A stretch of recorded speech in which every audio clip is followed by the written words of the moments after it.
Hey guys, welcome again. And now we are going to use the WordPress dashboard.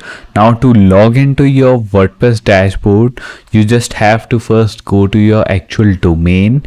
Then you have to put a slash and put WP, then a minus sign and then admin and just hit enter.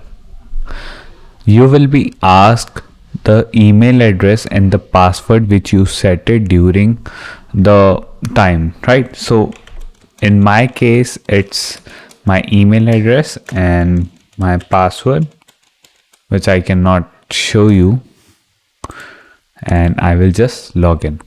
If you forgot your password by any case, so in Hostinger you can easily log into your dashboard, right? So first let me just sign in and just tell you how you can do it.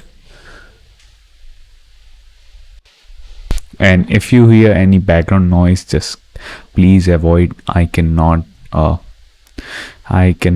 edit because this is going to be a long course, so hope you don't mind, right? So in WordPress you can always just go into the dashboard, and in the dashboard you can just click on edit website and you will be redirected right there, right? So the next step, I will first tell you everything in the dashboard. So the first thing is dashboard, where you can see all the notifications, right? And you can just cancel the things, right? And here you can just see what are the what post you have made it till now. Okay, so till now there is only one post which is default hello world, right? And one page and one comment. These are all default things, right? And all the notifications can be here, right? So what you can see also is the updates, which is in the WordPress things, right? So currently it's in the version 5.8.3, right? And there is an all-in-one WP. You have installed 7.2 and there is an update of 7.3. You can update it or you can ignore it. Now then you can go on the post. Here you can see. So first let me just clear this thing. So just a second, because it's showing every time, right? So I don't want that, so I will just go into the SSL and just deactivate 2 SSLs. Okay, so now we are good to go. Now inside the post you can see the post, and to create new post you just have to click on add new. We will go through it later on. And inside the add new, see here is the add new button, right? You can also add the post directly by using add new, and for now we are skipping this part. It will be further, right? So there is a category option when you can see the created category. So for hello world post it's currently uncategorized, right? And you can create the categories from here also, and while adding a new post you can also create there. Okay, then there are tags to manage, right? So for now there are no tags. Now there is a media folder. Okay, now you don't have to upload the media directly here. While writing post you can add the media too, but for checking what you have added you can go through your media, or you can add new pictures here also, so you can use inside your post. Okay, so there are 2 ways, right? While writing post also you can upload media, or you can first upload the media so that when you have to use it you can use it. Okay, I will also tell you this. Now there are pages. Now pages are generally created, such pages like home page, and then there are privacy policy, disclaimer, contact us, about us, and much more, like offline page. Okay, so there is also add new button which will directly go into creating page. We will also go through it later. There is a comments where you can see the comments, who commented on your post, right?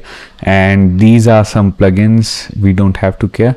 Now the appearance is the main, you can customize the themes and with gadget, menus, background, theme editor, which is, you can customly code change here in the theme editor. We will also go through it later.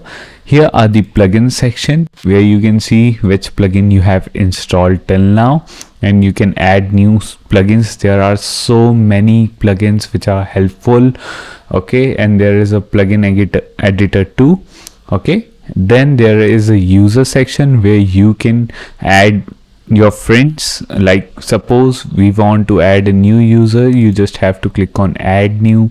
You just have to give them a username. So suppose I give my surname right as a username, and you just have to put a new email so that they can access through their email also, right?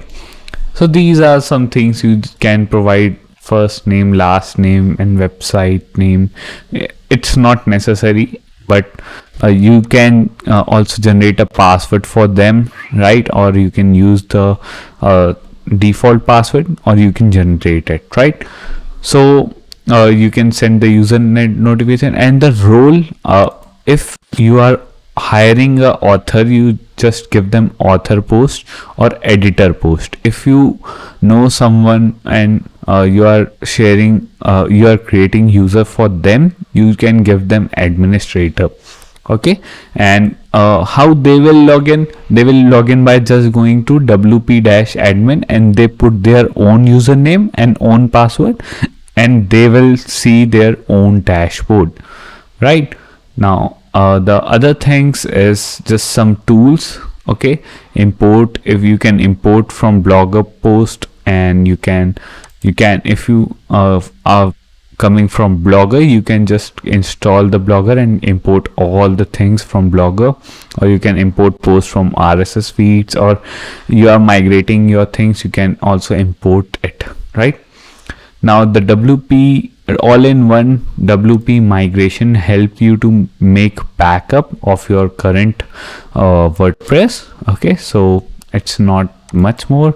Now inside the settings, you will find the basic settings like your site title, your tagline, your WordPress URL, and site URL, right?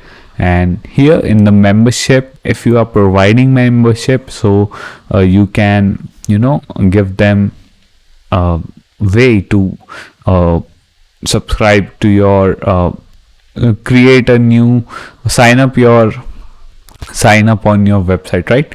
So the new user should be what you want to them, okay? So the time zone for me, it's 5 plus 5:30, okay? And here's the date and time format. Then there is a writing section, okay? So the default post category is uncategorized, you can change it. Mail servers and login name, password, just don't make it any changes, okay? And then in the when we start making our own website, like making our own theme, then we will start using this, right? Then there is a permalink section. You should make it by changing it to custom structure, okay? And like from post name to just go to a custom structure and just add first category, right? And this is some change you should do. It's great for SEO, like your site title, then your category of the post, and then the post name, right? So it's better for SEO, and you just have to click on save changes. Then there is a catch plugin and encryption. We will go through it so I'm just giving a basic overview of this dashboard which is completed. Now in the next video we will start learning about Google Search Console. So see you there.